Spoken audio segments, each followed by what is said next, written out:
कि एक मां के दो बेटे हैं। एक बेटा सरकारी नौकरी करता है, ऊपर से भी उसको कमाई हो जाती है। वो अपनी मां को खिलाता है पिलाता है, अपने साथ रखे हुए है, उसका पूरा ख्याल रखता है, दवा का इलाज का सबका।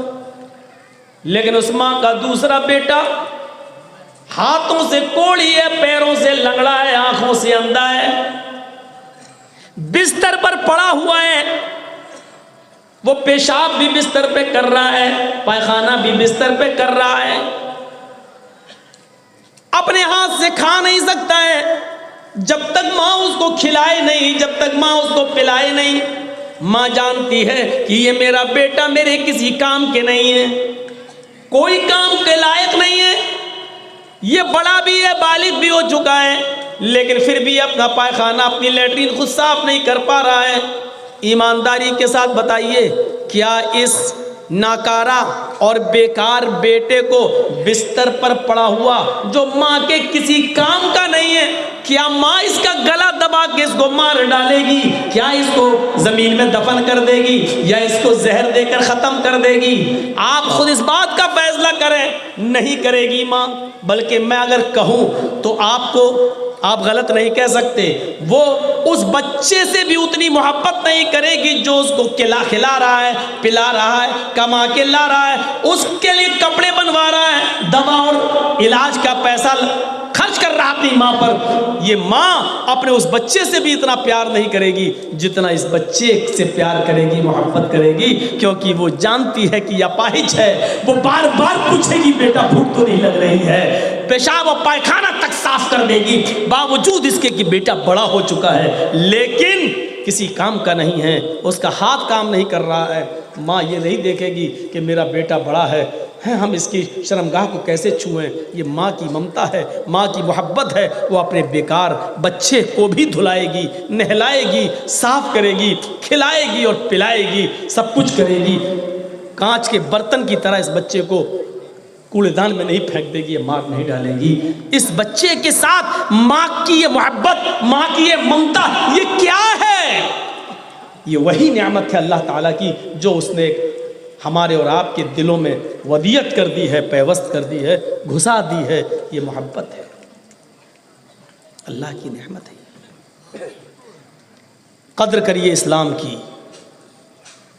इन्नद्दीना इंदल्लाहिल इस्लाम, सबसे ज़्यादा महबूब और पसंदीदा दीन अल्लाह की नज़र में इस्लाम है। वमन यब्तगी गैरल इस्लामी दीनन फलन युक़बल मिन्हु, इस्लाम को छोड़कर जो कोई दूसरा रास्ता इख्तियार करेगा वो उसका हरगिज़ कबूल नहीं किया जाएगा, दूसरा दीन उसका मंजूर नहीं किया जाएगा। वहुवा फिल आखिरति मिनल खासिरीन, और आखिरत में वो खसारा उठाने वालों में से और नुकसान उठाने वालों में से हो जाएगा। दीन वो होता है जो सबके लिए हो, सब एक्सेप्ट कर सकते हो। हिंदू धर्म को सब एक्सेप्ट नहीं कर सकते, ईसाई धर्म को सब एक्सेप्ट नहीं कर सकते। हिंदू धर्म के अंदर संध्या एक पूजा का नाम है जिसमें हवन होता है सुबह और शाम। उसके अंदर कई चीज़ें चाहिए। 16 चमचे देशी घी सुबह, 16 चम्मच देशी घी शाम को, वो भी गाय का। आग में जलाओ, आहुति दो, फिर 100 ग्राम पिस्ता, 100 ग्राम बादाम, 100 ग्राम किशमिश, 100 ग्राम छुआरा, 100 ग्राम अखरोट, 100 ग्राम चिरौंजी। बस इतनी चीज़ें हमको याद हैं तो टोटल 26, लेकिन हमको भी याद ही नहीं आ रही, तो मैं क्या करूं, मैं भी तो इंसान हूं।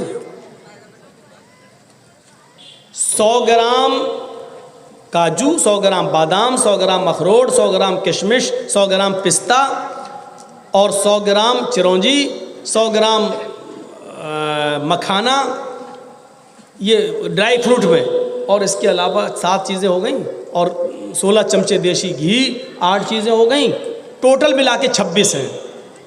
हमारा कोई ये मौजू नहीं था, लेकिन इसलिए हम जहन में बिठा के नहीं आए, लेकिन अब जहन में आ गया। अच्छा, इतना सुबह और इतना शाम, और फिर आगे लिखा हुआ है कि ये सबको करना है। अमीर को भी गरीब को भी। और अगर इसको किए बगैर कोई आदमी मर गया तो अधर्मी और पापी होकर मरेगा। ये लिखा है मनुस्मृति में। अब 100 ग्राम बादाम आज के इस दौर में कितने का आएगा, एक कैलकुलेट करके देखिए। अगर 800 रुपये किलो चल रहा तो 80 रुपये का हो गया, कम से कम मान लो 600 रुपये किलो, 60 रुपये का हो गया। 100 ग्राम पिस्ता कितने का होगा, 100 ग्राम अखरोट कितने का होगा, 100 ग्राम काजू कितने का होगा, 100 ग्राम चिरौंजी कितने की होगी, 100 ग्राम मखाना कितने का होगा। हाँ, एक चीज़ और है, वो बहुत महंगी इसलिए मुझे याद आ गई। 1 तोला कस्तूरी सुबह और 1 तोला शाम। कस्तूरी, कस्तूरी जानते हो ना, हिरन के पेड़ से निकाला जाता है, मुश्क जिसको बोला जाता है, मुश्क। वो तो बहुत ही महंगा आता है। 1000 रुपये में भी कोई 1 तोला दे दे तो समझ लो बहुत सस्ता दे रहा है वो। ओरिजिनल कस्तूरी 1000 रुपये का 1 तोला सुबह और 1000 शाम। यानी एक टाइम की पूजा करने के लिए और हवन करने के लिए कम से कम 1500 रुपये की ज़रूरत है। 1500 रुपये सुबह, 1500 रुपये शाम। जब तक ये नहीं करोगे, यानी 2500 रुपया इसी पे खर्च करो। आग के हवाले ओम भू स्वाहा फूको, उसको हवन करो। 16 चमचे देशी घी आग के हवाले करो। ये संध्या कहलाती है हिंदू धर्म में। हवन करना पड़ेगा आपको, आहुति देना पड़ेगी। देशी घी को कॉटन में लपेटकर आग में डालना पड़ेगा। ये बड़ी अजीब सिस्टम है ये। अब बताइए 3000 रुपया बेचारा एक ई रिक्शा चलाने वाला कहाँ से लाएगा? आप क्या बोलते हैं, टोटो?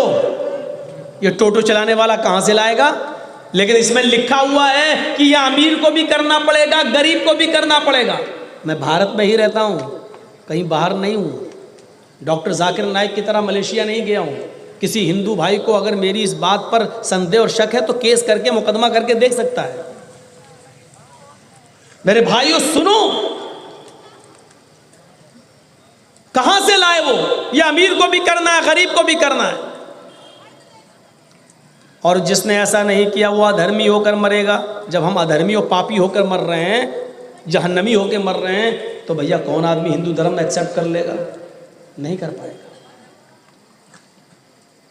और ईसाई धर्म भी कोई कबूल नहीं कर सकता, इसलिए कि वो कहता है कि तुम्हारे पास मरते वक्त अगर 10 रुपए भी हुए तो तुम जन्नत में नहीं जाओगे।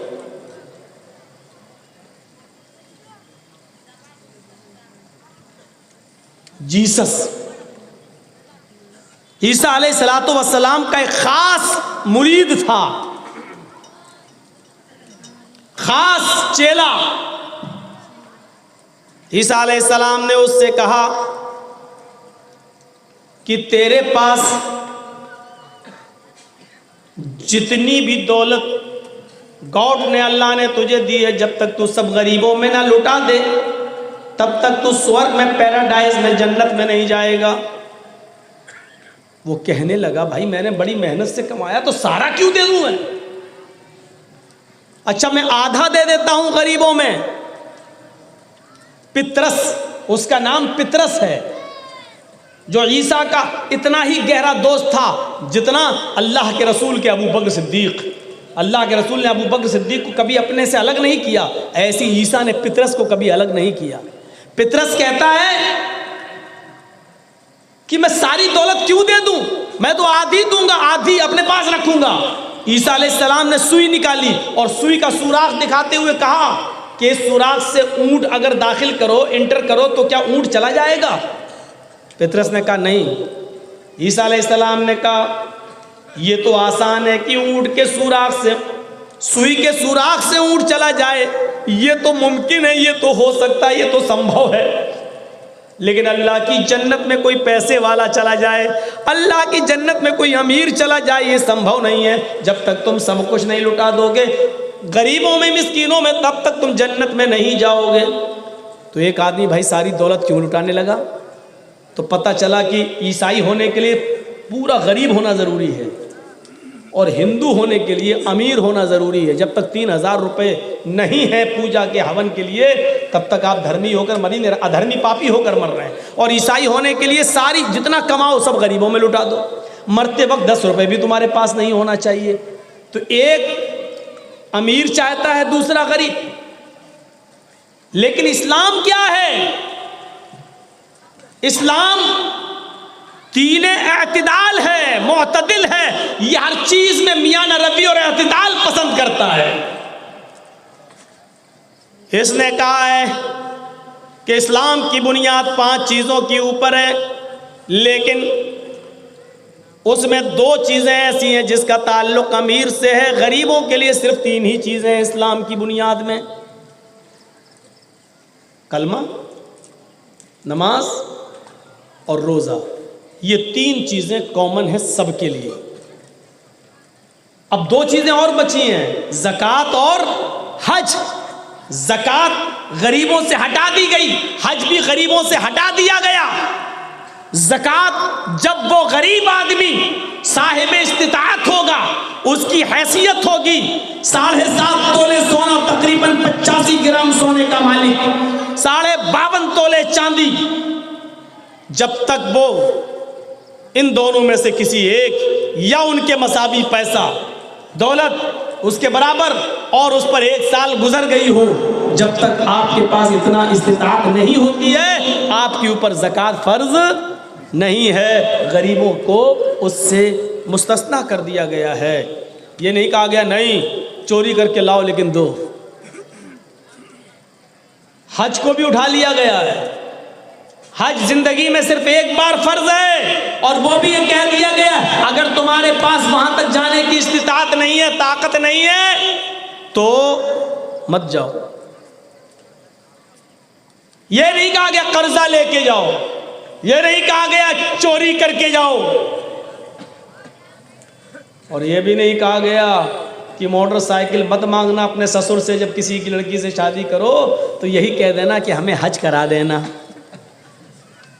अगर आप अपने होने वाले ससुर से ये कह रहे हैं जहेज नहीं देते हो मत देना, लेकिन हज करा देना, तो ये भी जहेज में माना जाएगा, याद रखना। क्योंकि आप मांग रहे हैं, डिमांड कर रहे हैं। वो अलग बात है कि ससुर अपनी मर्जी से कर दे, खुशी से तुम्हें दे दे, लेकिन ऐसे नहीं दे सकता ससुर। ससुर को पहले अपना हज करना पड़ेगा। ये नहीं कि चलो हम नहीं कर रहे दामाद जी तुम चले जाओ, ऐसा नहीं हो सकता है। फिर वो भी खुशी से करवा सकता, वरना कोई जरूरी नहीं है। तो इन दोनों चीजों को गरीबों के ऊपर से उठा लिया गया है। आसानी देखिए आप, आसानी। नमाज फर्ज है, युरीदुल्लाहु बिकुमुल युस्र वला युरीदु बिकुमुल उस्र। अल्लाह तुमसे आसानी चाहता है, अल्लाह तुमसे दुश्वारी, मुश्किल, परेशानी नहीं चाहता। आसानी देखिए इस्लाम के अंदर। इस्लाम के अंदर आसानी, सख्ती है। सख्ती क्या है? नमाज कभी भी किसी भी हाल में माफ नहीं है, यह है सख्ती। समझ गए? नमाज कभी भी किसी भी हाल में माफ नहीं है, यह है सख्ती। खड़े होकर पढ़ने की ताकत नहीं है तो बैठ के पढ़ो। कुछ मसले सुन लो, अब आप कुछ कीमती चीजें भी आ जाएंगी। खड़े होकर पढ़ने की ताकत नहीं है तो बैठ के पढ़ो, लेकिन पढ़ो। बैठ के भी पढ़ने की ताकत नहीं है तो लेट के पढ़ लो, लेकिन पढ़ लो। लेट के भी पढ़ने की ताकत नहीं है, करवट से पढ़ सकते हो तो करवट से पढ़ लो। वुजू बनाने में दिक्कत है, पानी नुकसान करता है तो तयम्मुम करके पढ़ लो। किसी दुश्मन ने तुमको पकड़ लिया, अरेस्ट कर लिया और किसी खंबे से तुम्हें बांध दिया, किसी पोल से, किसी दीवार से या किसी कुर्सी से आपको बांध दिया, ऐसे ये बंधे हुए हैं, दीजिए, और बांध दिया। इधर अजान का वक्त है, अजान की आवाज आ रही है, अल्लाहु अकबर अल्लाहु अकबर। यहां तुम्हारे सामने 2 कंडीशन है, एक तो बंधे हुए हो, दूसरी ये कि नमाज का टाइम हो चुका है, और तीसरी कंडीशन ये कि तुम्हारा वुजू भी नहीं है। हाँ, चौथी कंडीशन ये है कि तुम्हारा चेहरा भी किबले की तरफ नहीं। अब क्या किया जाए? नमाज तुम्हें इधर भी पढ़ना पड़ेगी। आप सुतून से बंधे हुए हैं, बांधने वाले से कहिए कि अजान का वक्त हो गया है, थोड़ी देर के लिए तू मुझे खोल देता कि मैं नमाज पढ़ लूँ। खोल देता है तो ठीक है, नहीं खोलता है तो आपको बंदे बंदे सिर्फ होंठ हिलाना है और नमाज की दुआएं पढ़ना है। आप कहेंगे कि हमारा वुजू नहीं है, वुजू नहीं है तो दिल में नियत करिए, आय अल्लाह अगर मैं खुला हुआ होता तो ज़रूर वुजू बनाकर नमाज पढ़ता। अब यहाँ पर वुजू नहीं है आपका, तो आपकी नीयत ही आपका वुजू होगा।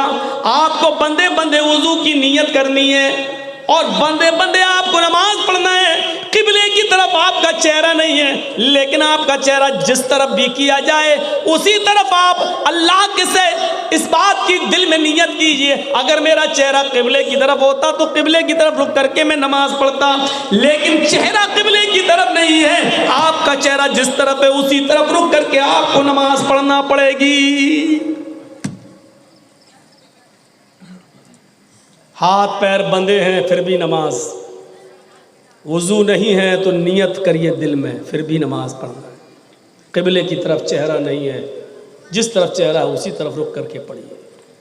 हाथ पैर बंधे हैं, नियत नहीं बांध सकते, अल्लाहु अकबर नहीं कह सकते हो तो ऐसे ही कहिए अल्लाहु अकबर, अल्लाहुम्मा बाइद बैनी व बैन खताया कमा बअदता बैनल मशरिक़ि वल मग़रिब, अल्हम्दुलिल्लाह रब्बिल आलमीन अर्रहमानिर रहीम, इन्ना अतैनाकल कौसर, कुल हुवल्लाहु अल्लाहु अकबर, सुभान रब्बिल अज़ीम, सुभान रब्बिल अज़ीम, सुभान रब्बिल अज़ीम, समी अल्लाहु लिमन हमिदा, रब्बना लकल हम्द हम्दन कसीरन तय्यबन मुबारकन फी, अल्लाहु अकबर, सुभान रब्बिल आला। आपको ऐसे ही पढ़ना है, लेकिन नमाज इधर भी माफ़ नहीं है, यह है सख्ती। और नरमी क्या है? हाथ पैर बंधे हैं, ये नहीं कहा जा रहा है कि नहीं फिर भी बांधो, ये है आसानी। किबले की तरफ चेहरा नहीं है, ये नहीं कहा जा रहा कि ज़बरदस्ती कुर्सी तोड़, नहीं, जहाँ है वहीं करो, ये है आसानी।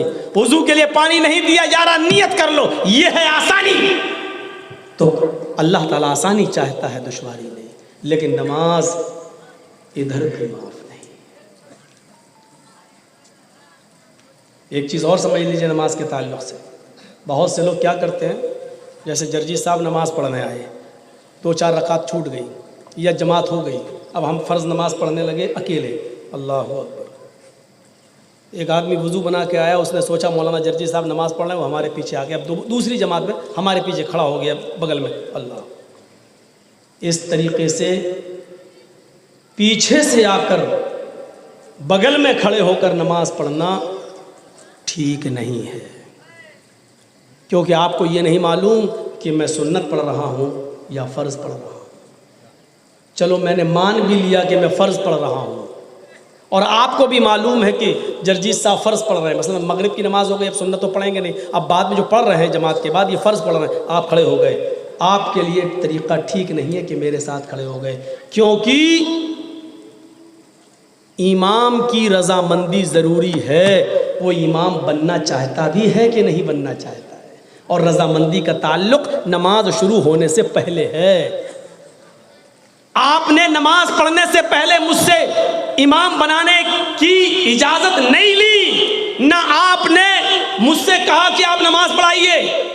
भाई मैं जर्जीस, मैं नमाज नहीं पढ़ाना चाहता हूँ, पढ़ रहा हूँ ठीक है, लेकिन मैं चाहता हूँ कि मैं नमाज न पढ़ाऊँ, इतनी बड़ी जिम्मेदारी है, मैं इमामत अदा नहीं करने के लायक हूँ। आपको मेरी इजाज़त लेना ज़रूरी है, पहले ये जानना ज़रूरी है कि मैं इमामत से खुश भी हूँ या नहीं हूँ, लिहाजा किसी के साथ खड़े हो जाना ये तरीक़ा सही नहीं है।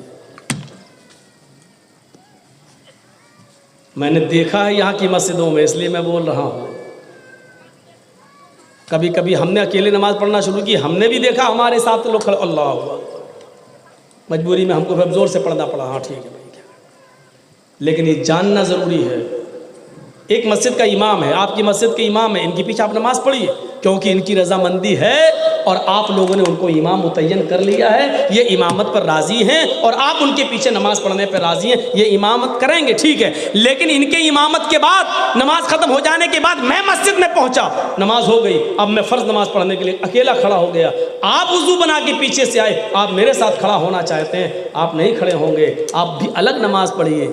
या कभी मुझसे पहले पूछ लीजिए, मौलाना साहब अगर कभी ऐसा मौका हो जाए आप नमाज अकेले पढ़ रहे हो तो क्या मैं आपके साथ शामिल हो सकता हूँ? अगर मैं कह दूँ हाँ तब तो आप होइए, और अगर मैं कह दूँ कि नहीं तब आप नहीं होंगे। तो मेरे भाइयों, ये तरीक़ा भी सही नहीं है कि हमने किसी की मर्ज़ी जानी भी नहीं और उसके पीछे हम नमाज़ पढ़ रहे। इस्लाम इतना आसान है। एक गैर मुस्लिम इस्लाम लाया, रमज़ान का महीना है, 20 रोज़े हो चुके हैं। अब आप बताइए क्या करेंगे? 20 रोज़े हो चुके हैं, 21वें रोज़े को कोई गैर मुसलमान होता है, तो अब वो रोज़ा कब रखेगा? रमज़ान के रोज़े तो 30 फ़र्ज़ है ना, पूरे महीने के रोज़े फ़र्ज़ हैं 29-30, लेकिन 20 रोज़े तो उसके छूट गए। 21वें रोज़े को वो मुसलमान होता है। सवाल ये पैदा होता है कि 21 से लेकर 30 तक उसने 9 रोज़े रख लिए, जो 20 रोज़े उसके छूट गए वो बाद में पूरे करेगा या नहीं करेगा? तो इसका सीधा जवाब है कि वो 20 रोज़े बाद में पूरा नहीं करेगा। क्यों? इसलिए कि 20 रोज़े तक तो वो काफिर था, उसके ऊपर रोज़ा फ़र्ज था ही नहीं। 21वें रोज़े को वो इस्लाम लाया है, जब लाया है तब से उसके ऊपर इस्लाम का कानून नाफिज होगा, लिहाजा उसको उतने ही रोज़े रखना पड़ेंगे जितने बाकी हैं, और जो छूट गए वो उसको बाद में पूरे नहीं करना है। एक और मसला जान लीजिए, आपके यहाँ रोज़ा इफ्तार हो रहा है, मान लीजिए 5:30 बजे, सपोज़ फ़र्ज़ कर लो 5:30 बजे रोज़ा इफ्तार हो रहा है, टाइम है रोज़ा खोलने का कितना? 5:30, और एक आदमी 4 बजे इस्लाम लाता है। अब क्या करेंगे आप? 4 बजे रोज़ा खोलने में, इफ्तार में 1.5 घंटा है, बस 1 घंटा है, 4:30 पे इस्लाम लाता है, तो अब वो क्या करेगा? 4:30 बजे इस्लाम लाता है, 4:30 बजे से ही उसका रोज़ा शुरू हो गया। मसला याद रखिएगा, 4:30 बजे इस्लाम लाया, 4:30 बजे से ही उसका रोज़ा शुरू हो गया, क्योंकि 4:30 बजे से पहले तो वो काफिर था, उसके ऊपर इस्लाम फ़र्ज था ही नहीं, रोज़ा फ़र्ज था ही नहीं। 4:30 बजे इस्लाम लाया, 4:30 बजे से उसके ऊपर इस्लाम का कानून नाफिज होगा, और 5:30 बजे वो रोज़ा खोल लेगा और उसका ये रोज़ा माना जाएगा। पूरा एक रोज़ा 1 घंटे में इफ्तार कर रहा और एक रोज़ा उसका तस्लीम कर लिया जाएगा। ये एक रोज़ा हो गया, बकिया और जितने रोज़े रह गए उतने ही वो रखेगा, और जो छूट गए वो पूरे नहीं करेगा। देख रहे हैं आप? ये है सूरत। युरीदुल्लाहु बिकुमुल युस्र, अल्लाह तुमसे आसानी चाहता है, अल्लाह तुमसे मुश्किल दुश्वारी नहीं चाहता है, परेशानियों में मुब्तला करना नहीं चाहता। ला युकल्लिफुल्लाहु नफ्सन इल्ला वुसअहा, अल्लाह ने किसी नफ्स के ऊपर इतना बोझ नहीं डाला जिसको वो बर्दाश्त ना कर सके, जिसको वो उठा ना सके, जिसको वो अपने कांधों के ऊपर उठा कर चल ना सके, उतना बोझ अल्लाह तबारक व तआला ने दिया। ये इस्लाम की खुसूसियत है। इस्लाम दीन एतदाल है, इस्लाम दीन सहल है, इस्लाम के अंदर आसानी है, इस्लाम के अंदर सहूलत है। इस्लाम के अंदर जितनी सहूलतें हैं मेरे भाइयों, किसी दूसरे मज़हब के अंदर उतनी सहूलतें नहीं हैं। इस्लाम की एक तीसरी खूबी यह है, अल्लाह क्यों इस्लाम को पसंद करता है? इस्लाम की तीसरी खूबी यह है कि इस्लाम अदल व इंसाफ का हुक्म सबके साथ देता है। दुनिया के किसी मज़हब में अदल व इंसाफ नहीं है और सबके साथ नहीं है। अगर सबके साथ अदल व इंसाफ होता तो आज रामचंद्र के मानने वाले और राम मंदिर बनाने वाले आज मुसलमानों के ऊपर इतना जुल्म न करते। इस्लाम यह ऐलान करता है कि जब आदल का मामला हो, इंसाफ का मामला हो, तो आपको इंसाफ की बात करना है। ये नहीं देखना है कि ये हिंदू के फेवर में जा रही है या मुसलमान के, किसके खिलाफ जा रही है, नहीं। ला यजरिमन्नकुम शनआनु कौमिन अला अल्ला तादिलू इअदिलू हुवा अक़रबु लित्तक़वा। आए मुसलमानों, आए ईमान वालों, कहीं ऐसा ना हो कि तुम्हें किसी कौम की दुश्मनी तुम्हें जुल्म करने पर उभार दे, ऐसा ना हो कि तुम्हें किसी कौम की दुश्मनी उसके साथ बेइंसाफी करने पर मजबूर कर दे। अच्छा ये हिंदू है, हाँ ठीक है, इसका मुकदमा मेरे पास आएगा, हम इसको सज़ा सुना देंगे। इंसाफ ना करो किसी के साथ, ऐसा नहीं होना चाहिए। ये सबसे बड़ा जुर्म है। हिंदू है लेकिन हक उसका है, उसी को दो। मुसलमान अगर गलत है तो मुसलमान के खिलाफ फैसला सुनाओ। हजरत काजी शुरैह की अदालत में जब मुकदमा दायर किया था हजरत अली रज़ी अल्लाह ताला अन्हु ने एक यहूदी के सिलसिले में, जिस यहूदी के पास हजरत अली ने अपनी ज़िरा देखी थी, दोनों तरफ से दलीलें पेश की गई। जज को, काजी साहब को, काजी शुरैह को हजरत अली की दलीलें कमज़ोर नजर आई। उन्होंने फैसला यहूदी के हक में कर दिया। यहूदी ये ज़िरा तेरी है, क्योंकि हजरत अली ने दावा किया था ये मेरी ज़िरा है। वो अपने दावे में सच सबूत पेश नहीं कर सके। जो उन्होंने गवाह पेश किए वो गवाह कमज़ोर है, उन्होंने गवाही में अपने बेटे को पेश किया है। लिहाजा शरीयत कहती है बाप के हक में बेटे की गवाही मोतबर नहीं है। उन्होंने दूसरा गवाह अपना गुलाम पेश किया है। शरीयत कहती है मालिक के हक में गुलाम की गवाही कबूल नहीं है, क्योंकि गुलाम तो मालिक के फेवर में ही बोलेगा और बेटा अपने बाप के फेवर में बोलेगा। लिहाजा इन दोनों दलीलों को, दोनों गवाहियों को मैं रिजेक्ट करता हूँ। यहूदी ये ज़िरा तेरी है, तू ही रख अपने पास। जब यहूदी ने यह फैसला सुना कि काजी शुरैह हजरत अली ने जिनको काजी बनाया हो, जज बनाया हो, इसके बावजूद फैसला मेरे हक में कर रहे हैं, ये अदल है, ये इंसाफ है कि हजरत अली को ज़िरा नहीं मिली और मुझे, क्योंकि गवाह कमज़ोर साबित हुए, तो उस यहूदी ने वो ज़िरा अली को दे दिया और कहा जज साहब आपने फ़ैसला अगरचे दलील की रोशनी में किया है, लेकिन फ़ैसला गलत है आपका। ये हकीकत में ज़िरा अली की है। मैं तो देखना चाह रहा था कि आप फ़ैसला क्या करते हैं। और उस यहूदी ने उसी जगह कलमा पढ़ा और इस्लाम कबूल कर लिया। अदल किसी का भी हो, जिसका हक है उसको दो। हज़रत उमर फारूक ने मिस्र के अंदर नबीज़ पी ली। नबीज़ जानते हो ना, खजूर के रस निचोड़कर उसको रख दिया गया था, वो सड़ गया था तो उसमें नशा आ गया था। हज़रत उमर फारूक के बेटे ने नबीज़ पी ली, उसमें नशा आ चुका था। मुल्क शाम में जब नबीज़ पी ली उसमें नशा आ गया था, तो दूसरे दिन गए और कहा कि अमर इब्न आस से, वहाँ के गवर्नर से कहा कि देखो मुझे पता नहीं था, ये सड़ गया है, मैंने पी लिया था, इसमें नशा आ गया, मेरे ऊपर हद जारी कर दो, मुझे सज़ा दे दो। तो हज़रत अमर इब्न आस ने उमर फारूक के बेटे को मुल्क शाम में 40 कोड़े लगा दिए। हज़रत उमर फारूक को पता चला कि मेरे बेटे ने मुल्क शाम के अंदर उस हाल में नबीज़ पी ली थी जब उसमें नशा आ गया था, और अमर इब्न आस ने उनको 40 कोड़े भी मार दिए, लेकिन फिर भी इत्मीनान नहीं मिला। हज़रत उमर ने अपना स्पेशल घोड़ा मदीने से भेजा और अमर इब्न आस के नाम एक लेटर लिखा कि मेरे बेटे को इस घोड़े से वापस मदीना भेज दिया जाए, मुझे कुछ काम है। अमर इब्न आस ने उमर फारूक के बेटे को लेटर सुनाया कि आपके अब्बू ने आपको मदीने में बुलाया है और ये घोड़ा भेजा है। हज़रत अमर इब्न आस का हुक्म सुनकर अपने बेटे, अपने बाप का ऑर्डर मानकर उस नए घोड़े के ऊपर बैठकर हज़रत उमर फारूक का बेटा मदीने चलाता है। वो अपने घर जाना चाहता है, लेकिन हज़रत उमर फारूक ने कहा बेटे अभी तुम घर नहीं जाओगे, तुम्हें तुम्हारी माँ से, तुम्हारे भाइयों से मिलने की तुम्हें कोई इजाज़त नहीं है, इधर आओ। सुना है कि तुमने मुल्क शाम के अंदर नबीज़ पी ली थी। कहा जी हाँ। कहा अब तुम्हें कोड़े मारे जाएंगे 40 दुर्रे। कहा वो तो मैंने अमर इब्न आस को बता दिया था, उन्होंने मेरी पीठ पर 40 कोड़े मार दिए। एक ही जुर्म की डबल डबल सजा कैसी? हज़रत उमर ने कहा पहले कोड़े खाओ, उसके बाद बताएंगे। फिर 4 जल्लादों को मुतय्यन किया, एक के हाथ में एक कोड़ा दिया, दूसरे के हाथ में दूसरा, तीसरे के हाथ में तीसरा, चौथे के हाथ में चौथा। बड़ी आसानी के साथ हम लोग शराब पी लेते हैं और ये भी नहीं सोचते कि कितना बड़ा जुर्म है।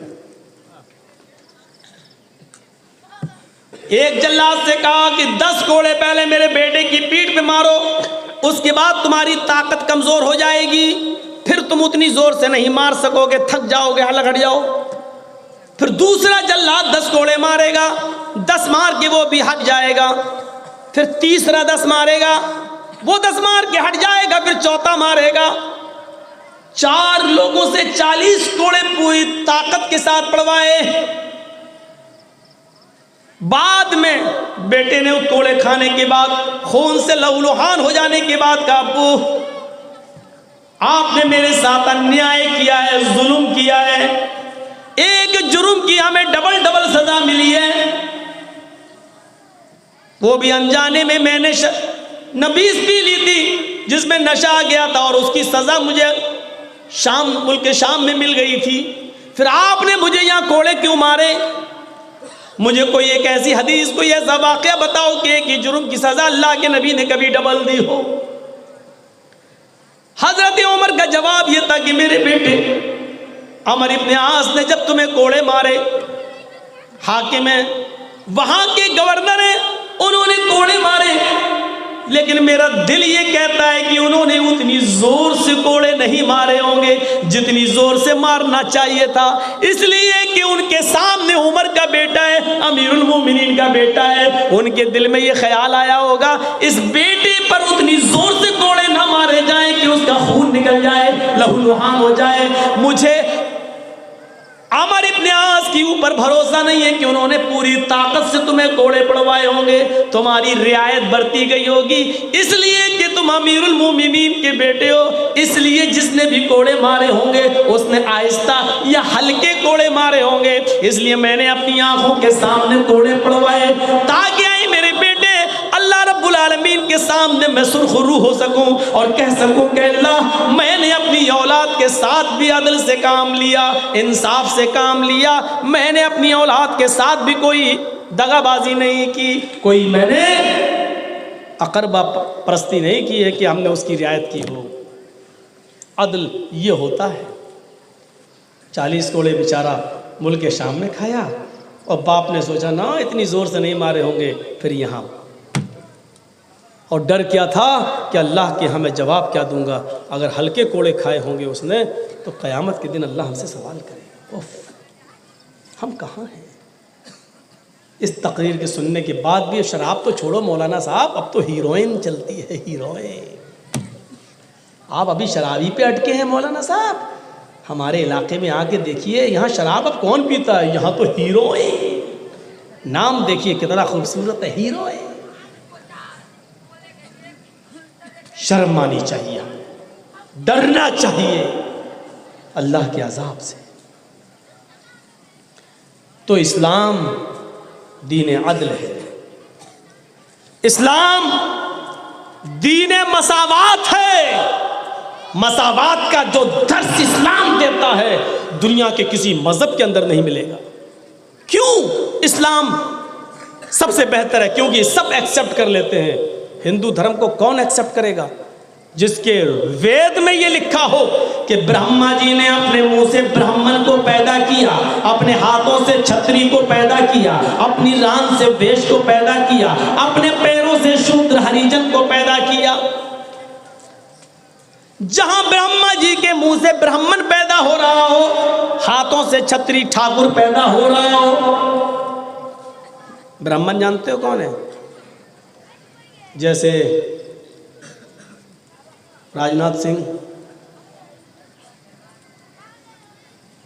ब्राह्मण, ऊंची जाति, और छत्री ठाकुर जैसे राजा भैया, योगी।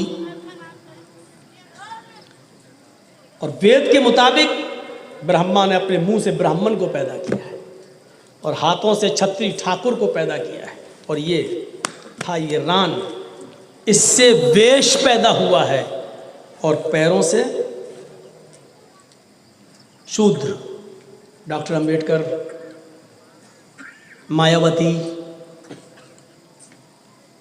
ये नीची जाति के लोग हिंदू धर्म के मुताबिक पैरों से पैदा हुए ब्रह्मा जी के, हमारे नहीं। कौन इसको कबूल करेगा? क्या हरिजन इस बात को एक्सेप्ट करेगा कि हमें पैरों से माना जाए? और आगे लिखा हुआ है कि वेद पढ़ने का अधिकार सिर्फ ब्राह्मण को है, किसी और को नहीं।